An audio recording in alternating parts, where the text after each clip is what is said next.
very excited to be semi-hosting this first of these community speaker series events, and a number of principals and a number of community members over time have really asked, why are we doing 5 different things on 5 different nights when the issues and topics are similar between all 5 of our elementary schools in our community. And so the idea was that we would all come together. I believe the idea was this first one was going to be at our brand new Fernway School, and we would be able to all be in separate classrooms and come together to have a speaker. That's obviously not possible under our new COVID-19 realities, but I love the fact that we are still going ahead and doing this. And I look forward to continuing it this year and into the future as ways that we can remain connected amongst our 5 elementary schools. So I'm going to give a quick rundown of the evening, and then we'll go ahead and get started. So we will have about a 20 to 30-minute presentation from Dr. Jeffrey Ann Wilder. And during that time, just as a point of note, your chat will be off, just so that we're able to focus on the presentation. Following the presentation, we'll move into a Q&A session. And we will start with pre-submitted questions, and then you will be able to chat directly to me, and with time remaining, I will try to get as many of those questions to Dr. Wilder as possible before we run out of time at approximately 8:30. So I will put a quick plug in so you can mark your calendar now, because tonight is going to be such a tremendous success that November 4th at 7 o'clock is our next one of these events. Our speaker that night will be Dr. David Glassner, Superintendent of the Shaker Heights City Schools. So mark your calendar now. All right, so I'm going to read Dr. Wilder's bio, and then we will go from there. So Dr. Jeffrey Ann Wilder is a sociologist and leading scholar specializing in diversity, race relations, and women's empowerment. She holds a PhD in sociology from the University of Florida. In addition to her studies in sociology, Jeffrey Ann has completed a PhD concentration in women's studies and gender research. Dr. Wilder completed her MA in sociology from Cleveland State University and a BA from Allegheny College. As a public scholar and diversity expert, Dr. Wilder is frequently called upon by TV, radio, and print media for her perspective and commentary on a broad range of social, political, and cultural issues, from hip-hop to racial profiling to higher education. Jeffrey Ann is very passionate about connecting sociology to everyday issues occurring in our society, especially issues that impact women, girls, and communities of color. As an advocate for social justice, Jeffrey Ann is the recipient of many research, teaching, and leadership awards, and her work has been published in an array of academic journals and publications. From 2008 to 2018, Dr. Wilder served on the faculty of the University of North Florida as a tenured associate professor of sociology and the founding director of the Institute for Study of Race and Ethnic Relations. Prior to joining the Shaker Schools, Dr. Wilder served as a senior research scientist and director of resources for the National Center for Women in Information Technology, NCWIT. NCWIT is the only national nonprofit focused on women's participation in computing across the entire ecosystem, helping more than 1,100 organizations recruit, retain, and advance women from K-12 and higher education through industry and entrepreneurial careers by providing support, evidence, and action. Jeffrey Ann was born and raised in Cleveland and graduated from Hathaway Brown School. With that, I will turn it over to Dr. Jeffrey Ann Wilder, and the floor is yours. Thank you so much, Principal Foreman. Thank you, everyone, and to the PTO especially for inviting me and having me here. I'm really excited to be here. I'm really excited to be back at home in Cleveland. I started my role here in Shaker Schools on July 31st, but was in Florida for the first month and just came back to Cleveland actually just about a month ago. I arrived back in the area on August 28th. And tomorrow, or actually today, which is the 30th, marks 60 days of heaven, I have to say. So I'm really excited to be in this new role. It's very humbling to be in a position where you can be the first person in a role like this to make your mark. And I know that you all in the community have laid an excellent foundation for me to be successful. in this role, and I'm really truly enjoying every moment of it. I'm going to start sharing my screen and put on my glasses to block out this crazy light here.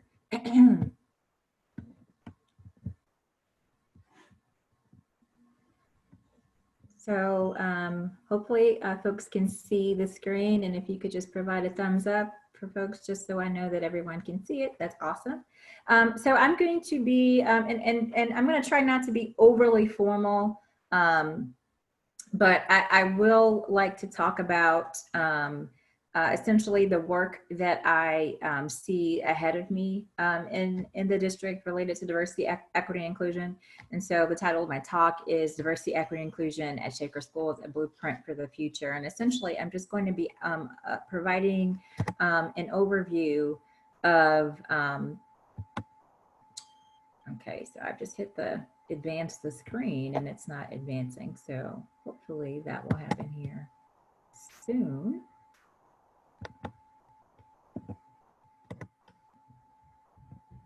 Here we go. So essentially what I'd like to do is to start by sharing my story. So Principal Foreman did provide my bio, so you all know a little bit about my career and educational background and experience, and the fact that I am from here in the Cleveland area. I'll share a little bit about what kinds of things inform who I am as a scholar, and the kinds of things that are really important to me, my values and the things that I bring into the work that I do. So I think that's really important to start with personal stories as an origin, as opposed to jumping right into the work, because honestly, as a Black woman and as a sociologist, everything about that, all of the things, all the wonderful, complicated things about that really inform my approach to doing this work. Then I'll spend a little bit of time sort of recapping the history of equity at Shaker, which I think we all know and understand, but I do think it's important to sort of provide a quick snapshot of that. And to really spend a little bit of time holding space, thinking about where we are right now. You know, I was looking at my calendar earlier today, and I really cannot believe that tomorrow's October 1st. We've had a heck of a year. So much has happened. And I think it is really important to spend a little bit of time holding space around that, sort of capturing where we are right now as a community, and then also as a nation, because there are a lot of things that have happened to us together and also individually. And lastly, I'll spend some time talking about what my first 60 days here in the district have looked like, and what I envision my first year and beyond to look like here in the district as well.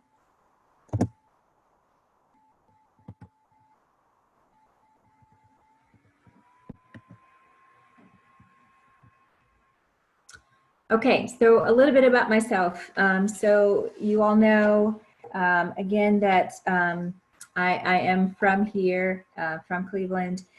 Spent the last 16 years in Florida, and when I left in 2004, prior to leaving Cleveland, I worked at Baldwin Wallace University, now university. At the time was Baldwin Wallace College. I just finished my master's in sociology at Cleveland State and was working at BW as a director of multicultural student support services. So I've been doing diversity, equity, and inclusion work really for just over 20 years.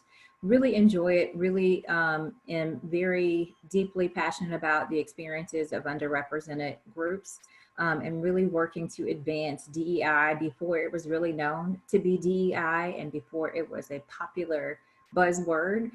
So doing the work before everyone else was doing the work and enjoying talking about doing the work.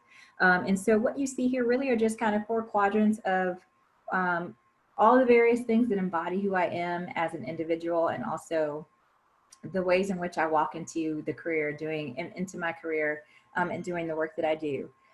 So I consider myself to be, you know, my identity as a scholar is one as a Black feminist sociologist and scholar. I really embody all of those things, and really what that means really reflect the things that you see right there in the bottom 2 quadrants.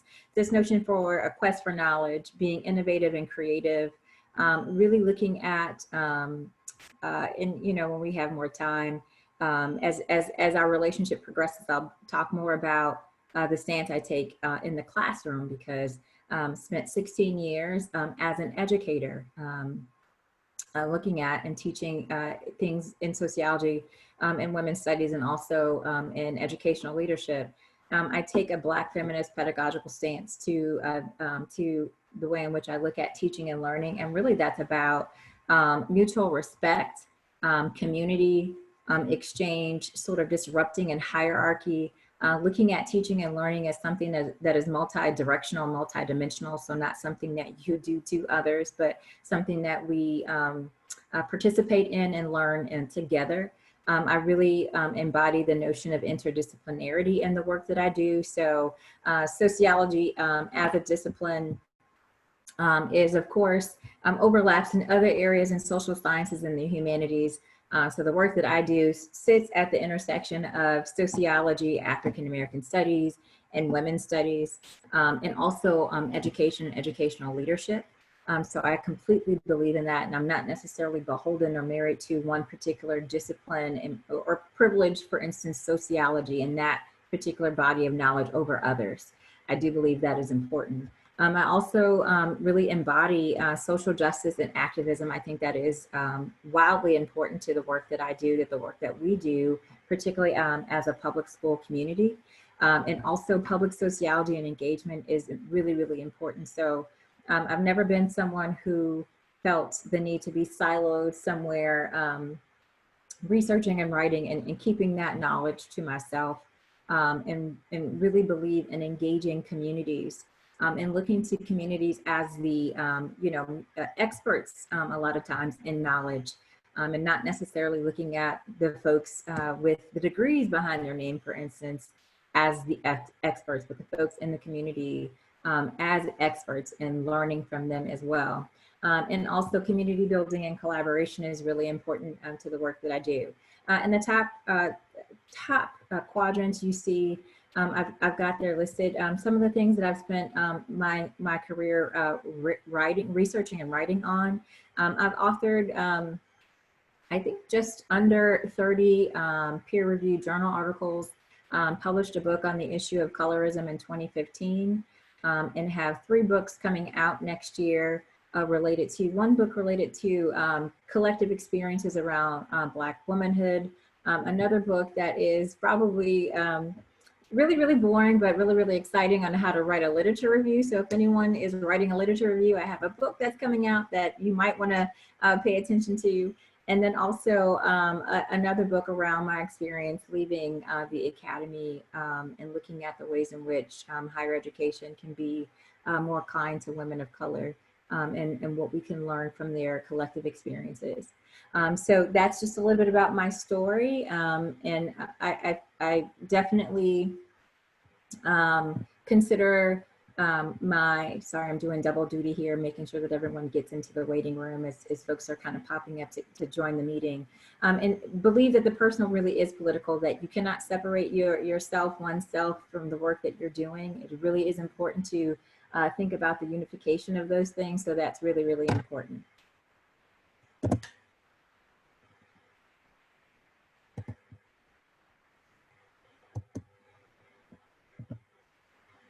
Okay, so let's spend a little bit of time looking back, just sort of, again, I know you all know this history probably way better than I do, being part of the community. One of the things that really fascinated me once I moved to Florida and started graduate school at the University of Florida was how many people knew about the city of Cleveland, and how many folks studied and were very interested in Shaker Heights in particular, because although I was a sociology doc student, I took a lot of education courses, and we spent a lot of time in sociology and also in education reading about and learning about Shaker Heights in grad school. So we all know that Shaker has a national reputation for the history around diversity, equity, and inclusion for really beyond 60 years, but for the better part of 60 years. And so I won't spend time reviewing that, because I think everyone on the meeting, on the call, understands that and knows that. But I frame that here because I think that really is what distinguishes our community and our district from others, in that the community has always been at the forefront of national discussion around issues of race relations, integration. I think that's really, really important. And it does provide us a great opportunity to keep that momentum moving forward, particularly in the 21st century. And also at this current time where we are sort of at the intersections of all kinds of things, race, health, education, social justice, activism. It really does provide us a really great opportunity to continue in that tradition and that legacy moving things forward. So I want to share and just sort of highlight a few things around DEI that have happened in the more recent history, just as, again, as a snapshot. Again, at the top of this talk, I discussed what a great foundation that has been laid for me to do this work and ultimately to be successful in this work. And I do want to pay homage and honor the work that many of you on this call have been a part of well before me joining the district and being in this role just for 60 days. That this work and this position in particular has been a very long time coming. So in 2014, the district, of course, committed to taking action around the strategic plan, which led to a number of various things around educational equity, sort of being propelled forward. In 2017, the Equity Task Force was formed. I know there are some folks here who were a part of that and included in that Equity Task Force. Initially 22 community members and district stakeholders in 2018, and they also continue today. The leading equity cohorts were launched. In 2019, the educational equity policy was adopted in the district, which is really, really important to note. Also, just last year, as you all know, our strategic plan process, we went through the process of strategic planning and adopting the strategic plan. Also last year, the Educational Equity Implementation Advisory Team was founded and started to convene. The Black Teacher Task Force was established and convened a few times. We all know that in March, things were disrupted and came to a crashing halt because of the move to remote learning as a result of the virus. But one of the things that was really exciting for me as I was applying for the position was the fact that this was almost like the search, the job search that just wouldn't go away. There, of course, we all know a lot of things came to a grinding halt in March, April, May, and a lot of course, hiring freezes were implemented. And the one thing that I really appreciated about the district was the fact that this work to find, this position continued. And I think that is something that is very honorable and very, very commendable, and I know required and took a lot of work. Tons of folks expressed interest in this role, and I know, having sit on and chaired search committees, know that there's a lot of work that goes into that. So I was hired on July 1st. And then also in July, which I know folks want to talk more about, and I'll be addressing some a little bit later on, the district announced a plan to detrack or to begin curriculum consolidation starting in 5th grade. And so that is just a quick snapshot in thinking about the past few years as it relates to equity and equity initiatives at Shaker.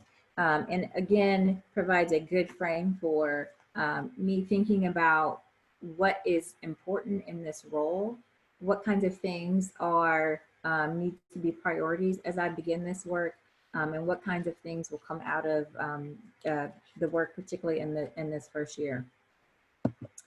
Okay, so if we could take a moment to hold space for what's happened this year, which we all know will go down in history as being probably the most unprecedented year of our lifetimes, where got just a few images up here, and I've given several presentations already over the course of my first 2 months here in the district, and I love this particular slide because it really helps to remind us of all of the things that we've been faced with in this really interesting moment in history that has really shifted everything.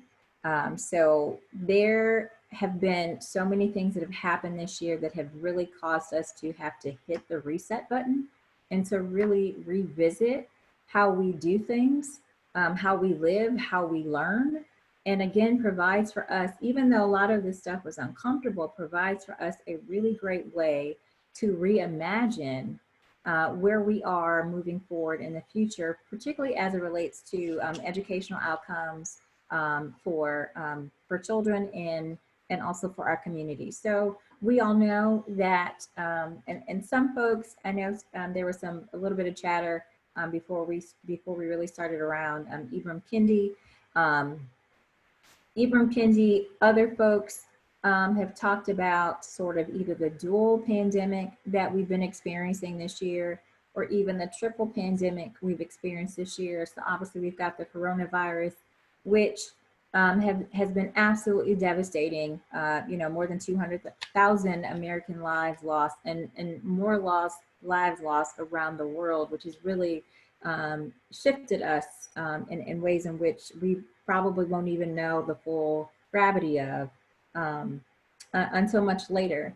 But obviously the coronavirus has shifted everything for us, and also the movement around racial and social justice with the death of Ahmaud Arbery, George Floyd, Breonna Taylor, and many of those cases with Arbery, Floyd, and Taylor seeing some justice but not complete justice. And we know that there are many, many other folks who have lost their lives and never saw justice. So really being at the tipping point of all of that this year really brings us to some really interesting, again, a really interesting moment in time where the narrative has shifted.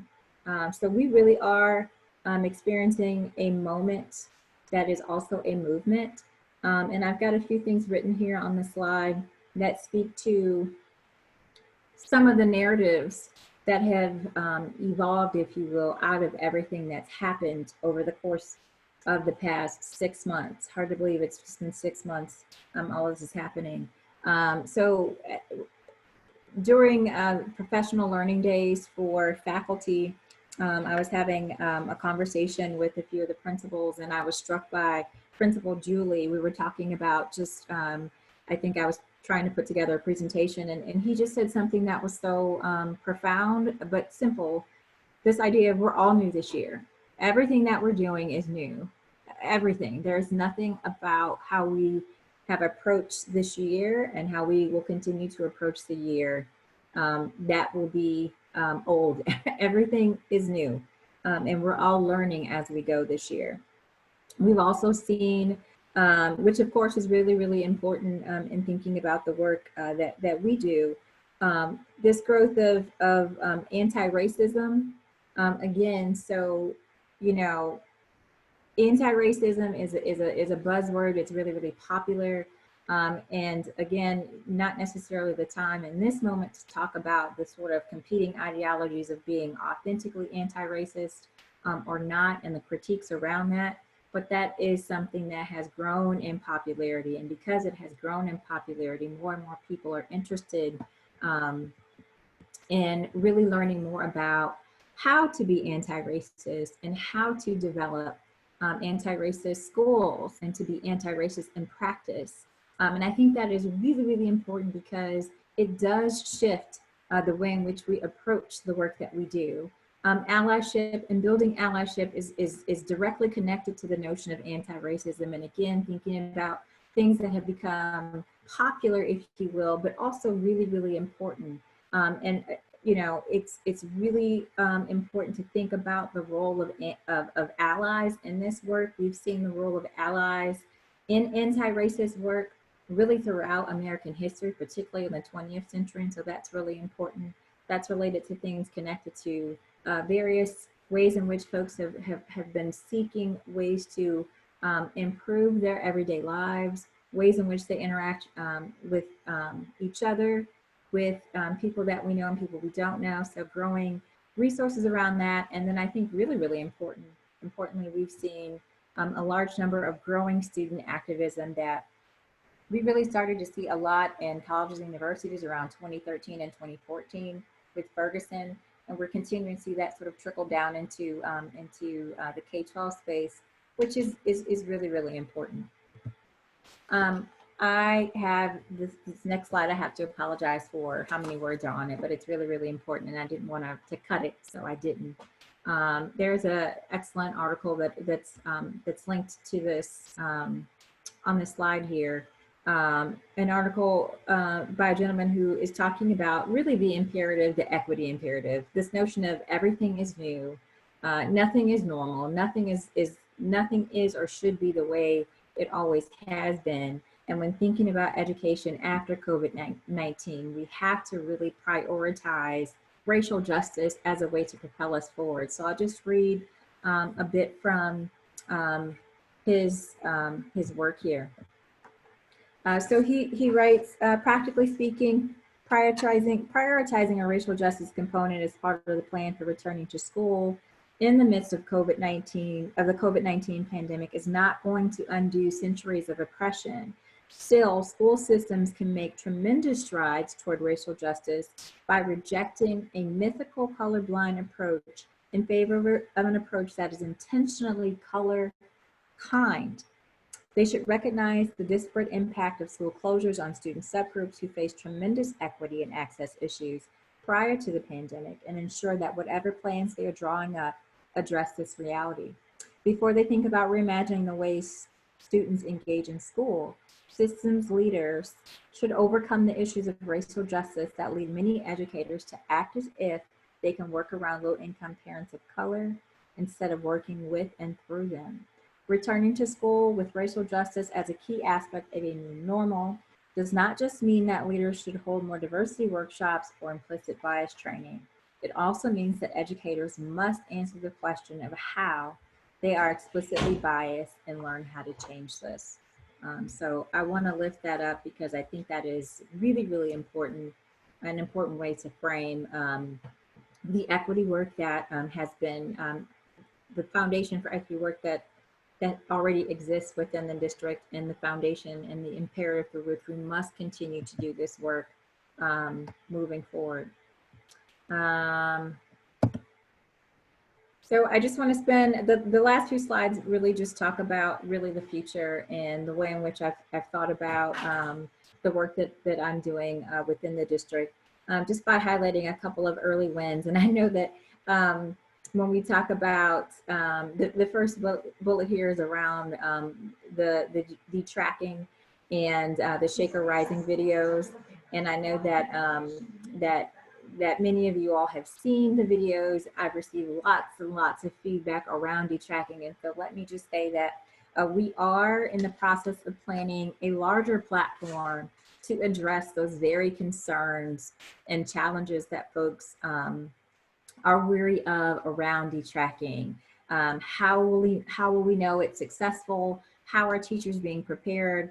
I know that I've received, and Dr. Glasner's received, and many of us have received lots of questions and feedback around those videos and detracking in general. So please know that we are in the process of creating a larger platform to address just those issues. So, but nonetheless, I do consider it to be an early win for this role that I'm in, and also for the district, by engaging that conversation. And we know that a lot of these conversations are not fun, they're difficult.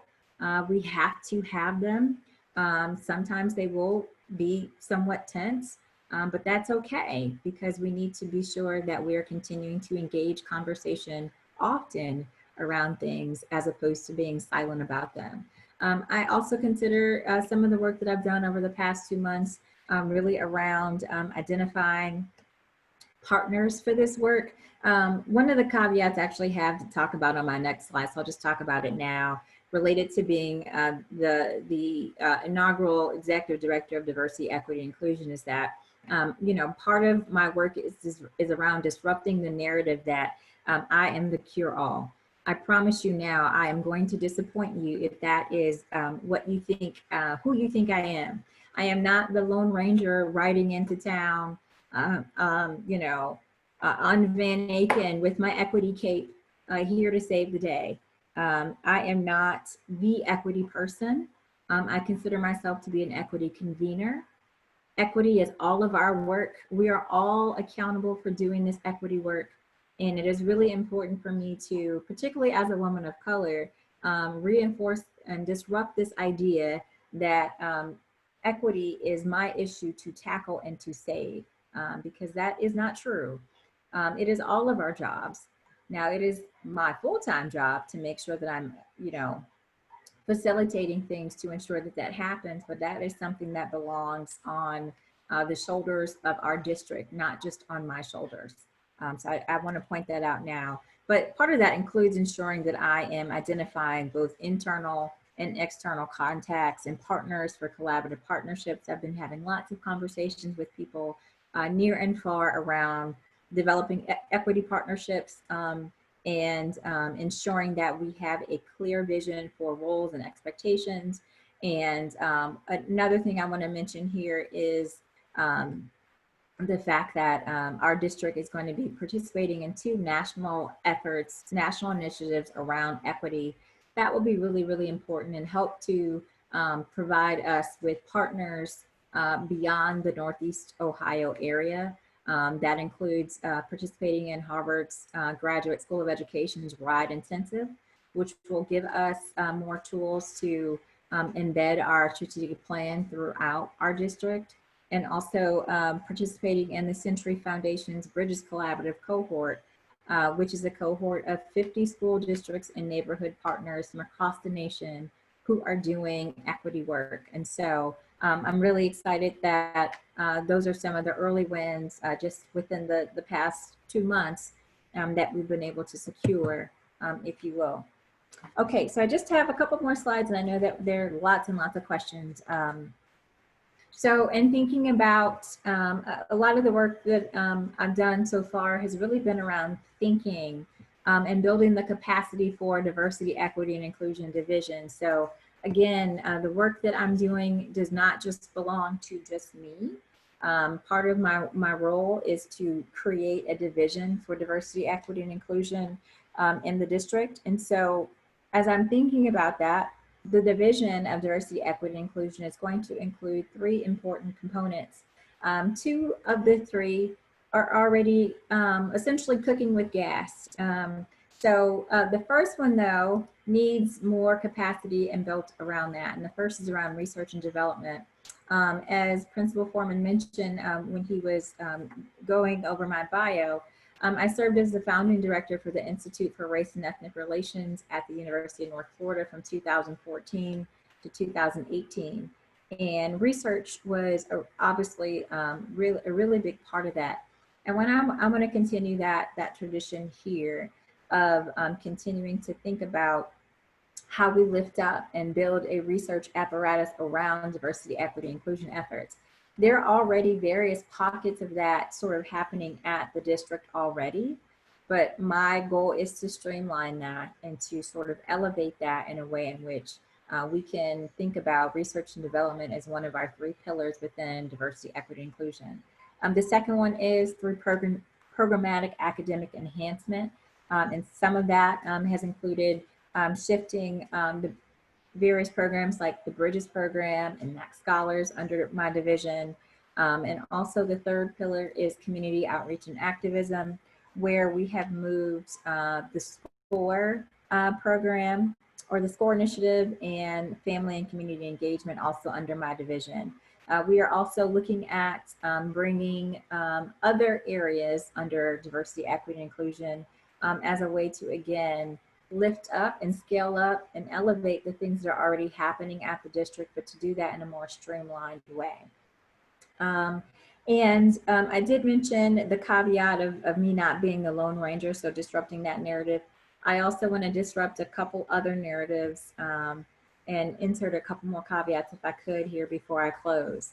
The first thing, or another caveat, is that the notion of intersectionality really sits at the center of the equity work that I do.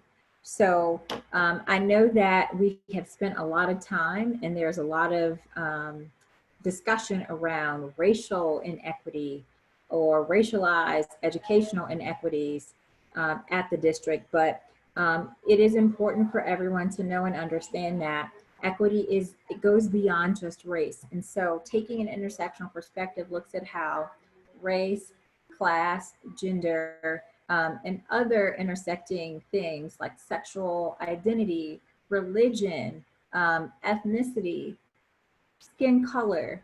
All of those things are really, really important. And the equity in which we are going to be espousing is going to be one that just does not sit at race, or an aspect of equity that just does not sit at the Black experience, but moves beyond that to think about the wide range of experiences when we think about equity. So it is important that I underscore that I recognize that, and that we are going to be intersectional in our approach. And then the other, I'm sorry if y'all can hear my daughter in the background. She's video chatting. So that's her, that's Leela. You just say hello to her because she's talking to her friend. It's almost at her bedtime. So she says hello, and officially embarrassed. Yes, please call her back right away. Right now. Okay. And the other thing is to really, and I know you all know that, but I know this, but I do think it's important to underscore that this work is going to take some time. It's not going to happen overnight. I know that folks are really, really excited that I'm here. I'm really, really excited to be here. I have hit the ground running and really felt like some days I was running on hot coals. But I want to sort of underscore that this work does take some time, that the movement, particularly moving and shifting culture and deeply embedded systems, does not happen overnight, and it will take some time. So I just want to highlight that. And the last thing, in thinking about the work that I'm going to be focused on, our work within the Diversity, Equity, and Inclusion Division will be focused on 5 key areas. The first is strategic planning and capacity building. The second is research. The third is community engagement and strategic partnerships. The fourth is communications and events. And the final is professional learning, development, and pathways. That runs so many gamuts, from building a capacity for an office to thinking about strategic planning,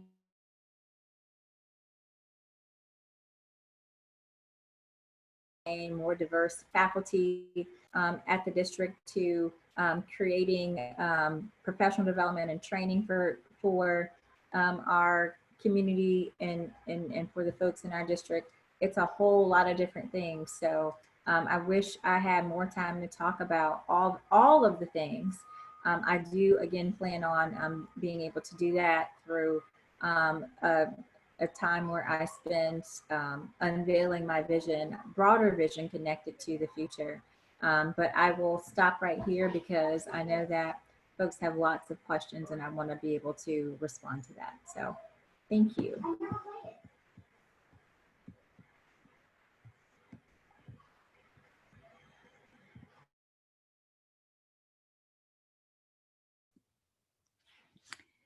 Eric, can you unmute yourself? Oh boy. See, there you go. You know, now I'm embarrassed. Thanks, Lisa. So I just said the most brilliant thing too, and now it's gone. But I will go ahead, and we have a lot of pre-populated questions. So thank you, Dr. Rada, for your presentation, and I will rapid fire some of these questions at you. And then if we have time, the chat is open again. If you want to put a specific question into the chat, and we will try to be able to answer those. We have about 20 to 25 minutes or so, and if we can collect all the ones that are in the chat, and we can make sure Dr. Wilder has those as well. So the first question here, and you touched on this briefly, but what opportunities will there be for Shaker families to participate in equity discussions and training workshops? I had to mute myself so I could have a nice chat with my child. So I think the opportunities for that are endless. So, you know, one of the things I've been saying a lot is I don't want to, you know, participate in just one-off conversations, or we just have one dialogue around equity or various things. So I have developed with our communications division a communications plan for regular contact and connection with the community. That will include a variety of community forums. I know that you all have seen videos already connected to different things related to equity. We had a equity implementation team meeting a couple of weeks ago, and there was a suggestion for more FaceTime. And so I've implemented that suggestion, and I'll be starting next month virtual office hours for folks who want to come and connect and learn more. So there will be lots of opportunity for community members to engage in trainings, participate in various things, programming that we're having. And then also I want to also lift up the fact that there are things like that that currently exist that we don't want to necessarily recreate. So I know that there are a number of similar kinds of community initiatives and efforts through Leading Equity and other things that are happening that folks will have the opportunity to participate in. So I always welcome suggestions for things and ways in which we can continue dialogue to keep having that on a regular basis, and am more than happy to incorporate that and embed that into the work that I'm doing. Great. The next question is, while I don't want to distract from the clear battle we are fighting for racial equity, I want to ask what the district is doing to include LGBTQ+ community and parents. We are a lesbian couple with a daughter in kindergarten and have frequently run into a roadblock where teachers constantly say mom and dad. This doesn't include families like ours. What can we do to make sure we use inclusive language?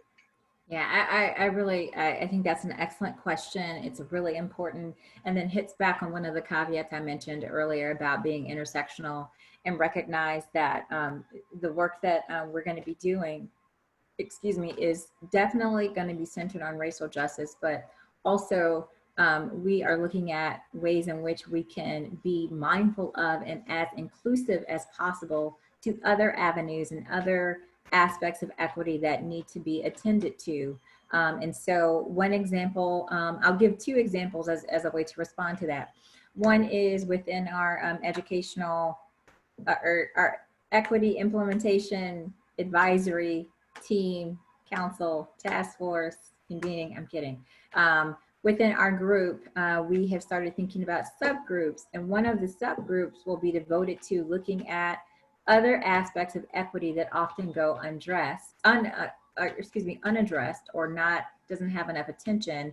And one of those subgroups will be looking at various issues around LGBTQ equity and ways in which we can lift that up higher within our district. And then the other thing is we are in the process of looking at providing online resources for our teachers around various aspects of equity. So a lot of our teachers, particularly teachers in the PreK-4 area, had questions at the beginning of the school year around how do we talk to kids about things connected to race?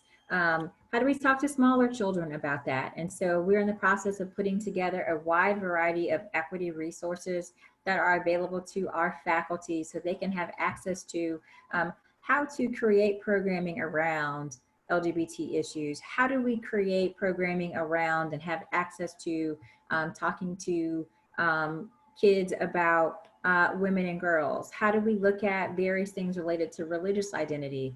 So creating a variety of resources for our faculty to have access to. And so that falls under, of course, professional development and advancement. So those are just two examples, but please know that I understand and recognize how important that is, and that is something that is being addressed and will not go unnoticed. Okay. So Dr. Wilder, there are a number of questions that were submitted related to the detracking initiatives that the district is partaking in. I don't know if you want to touch on those or generally where your office works with teaching and learning related to those endeavors.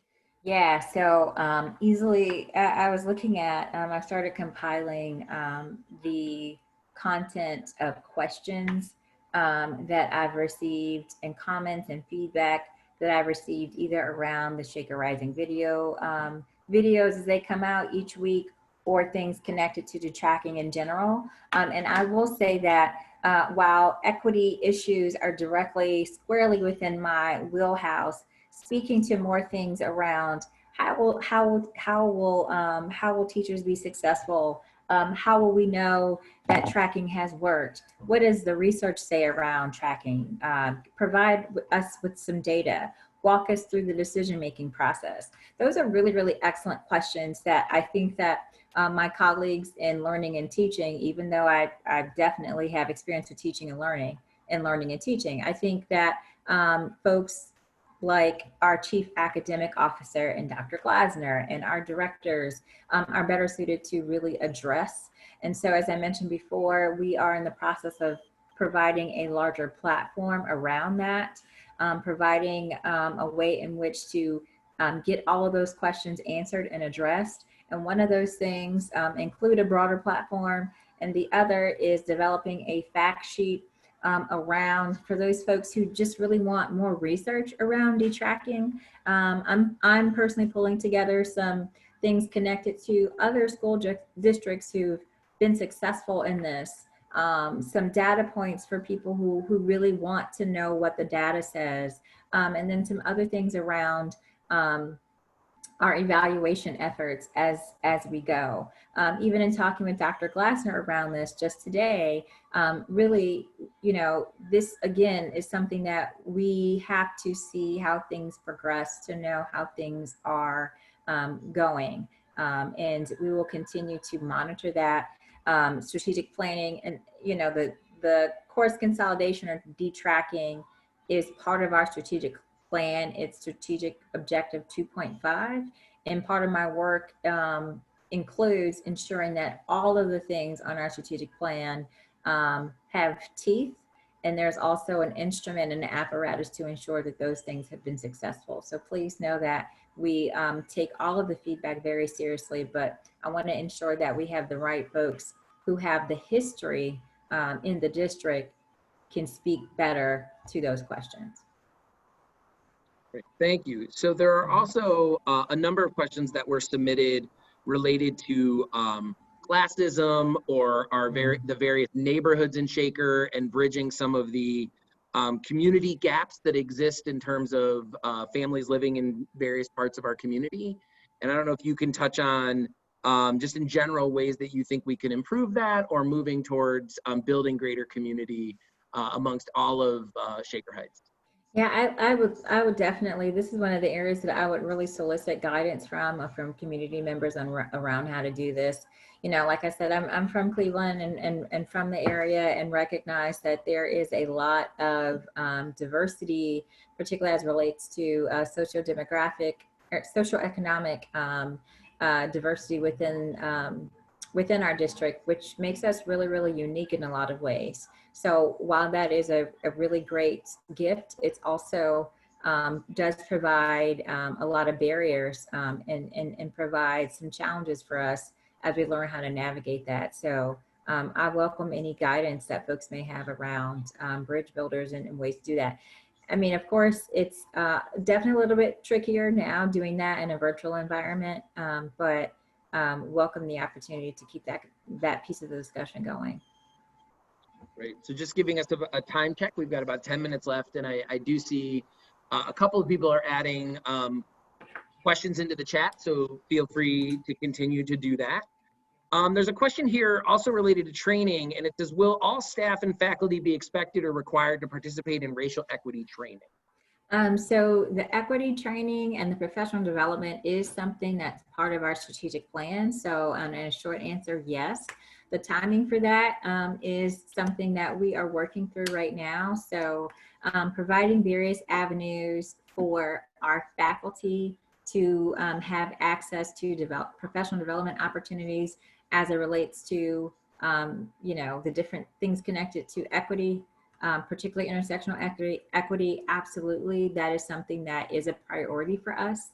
And we recognize that is important. We know that, you know, even though we're, you know, a district, people have various, you know, if we're thinking about like, you know, foundational knowledge around diversity, equity, and inclusion, it's definitely a continuum. Some people are further along than others. And so we want to make sure that we create that baseline for folks because we recognize that we all need to be on the same baseline as we move forward. So yes, we're in the process of working through that. Great, thank you. So hop into the chat here. It says, Dr. Wilder, can you explain equity? I know not everyone understands that word in the same way. So how would you, if you know, we have common language to begin to have these conversations, let's start with sort of your definition of what equity means. Yeah, access to ensuring that everyone has the same access to resources, particularly when we're thinking about educational equity. So the one image that comes to mind, I'm sure it's probably the same image for a lot of you all. Over the past few years, there's been this image that's circulating, and I don't know, I can try to find it now. That image of there are like three kids behind the fence looking at like the baseball game or the baseball mound or whatever, and showing the difference between equality and equity, right? I know folks have seen that. And so in thinking about, for a long time, you know, so if we're thinking about lexicon, the history of the lexicon of diversity, equity, inclusion, prior to equity, it was equality. Those are the, you know, that was the word that people were commonly using, particularly in the early 2000s around that. And we know that, you know, equality is something that we need to strive for, that we wanted to strive for, but equity is actually better because that provides, you know, this notion of being on the same or even playing field is different than ensuring that everyone has the same access to that, right? There's also a similar image around running a track, you know, people starting a race and recognizing that even though people may be at the same starting line, right? And that's equality, right? Equity really is ensuring or recognizing that although people may be at the same starting line, that people may have things that they already have that are unearned that prevent or that create a better chance of them finishing the race or finishing the race earlier compared to others. That's important. So I think that's a great question. And there are a lot of terms that we use on a regular basis that we don't operate from the same knowledge base. Equity and equality are two. Also, when we talk about race and ethnicity, whiteness, things connected to privilege, there are lots of terms that we use on a regular basis that we really aren't operating from the same foundational knowledge. Even when it comes to the term diversity, there is a wide range of ideas connected to what those definitions are. So. Thank you. So we have a question here. What do you think are the three most important things? Oh, the chat's moving around. Hold on a second. What do you think are the three most important things for Shaker to move? That keeps moving. Move the needle in the next year in order to start delivering on a vision of equity. So I'm going to read that again because I know I chopped it up. What do you think are the three most important things for Shaker to move the needle on in the next year in order to start delivering on a vision for equity? The next year. That's a short amount of time. But I'm going to give a response that may not be popular, but detracking would be one of them, which is 2.5. That is our strategic objective 2.5 that, by the way, you know, the decision to de-level or detract or consolidate courses came about as a result of being in the remote environment. And that presented a great opportunity to do that. So that is one of the top priorities. You know, everything in the strategic plan is important. All of those things are priorities. Some of those things are happening faster than others. Some of those things are in process right now compared to other things. So the detracking is definitely something that's in process.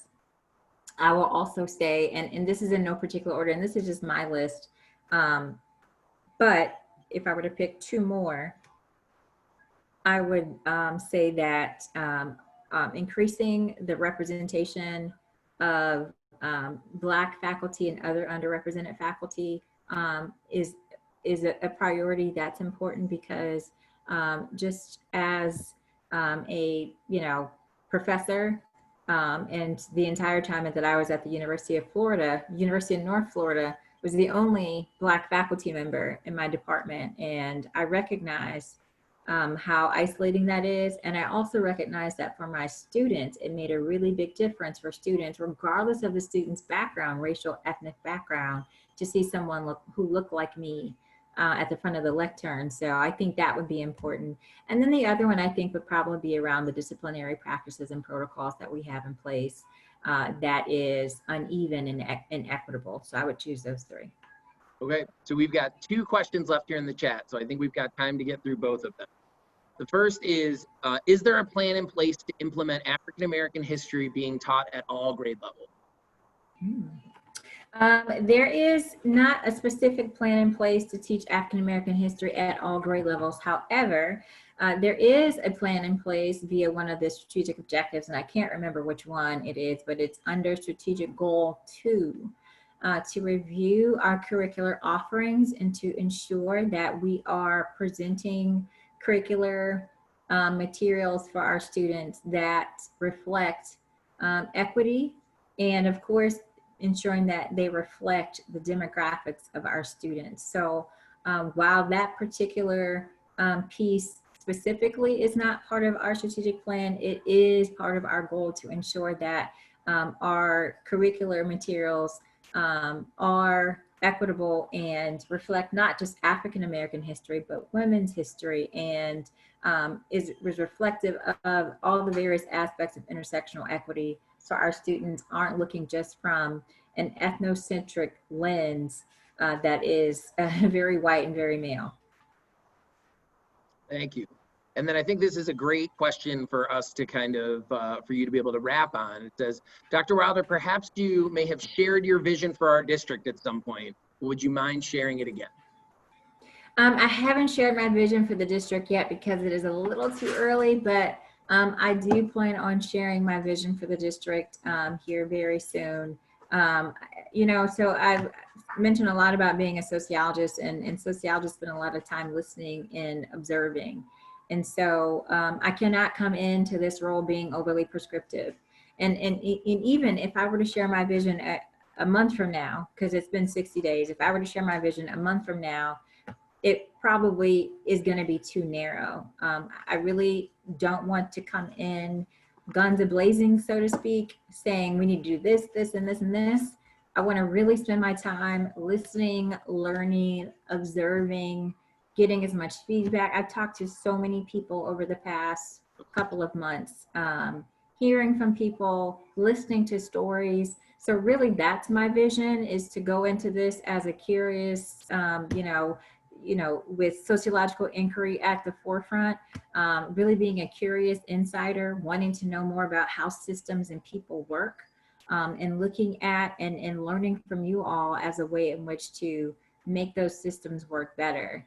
So again, I do think this is great for me to just point out that I am, again, not a Lone Ranger. I do not have a cape, although there is something to this Black girl magic. I have to say that is definitely real.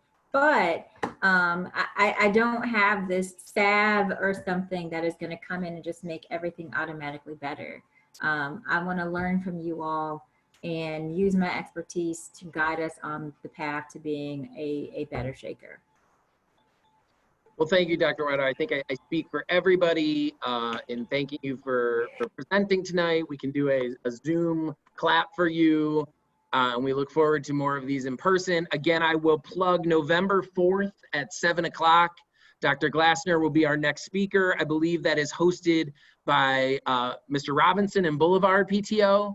So I look forward to that in a couple of months. And again, thank you so much. And everybody have a wonderful evening. And we look forward to connecting again soon. Good night.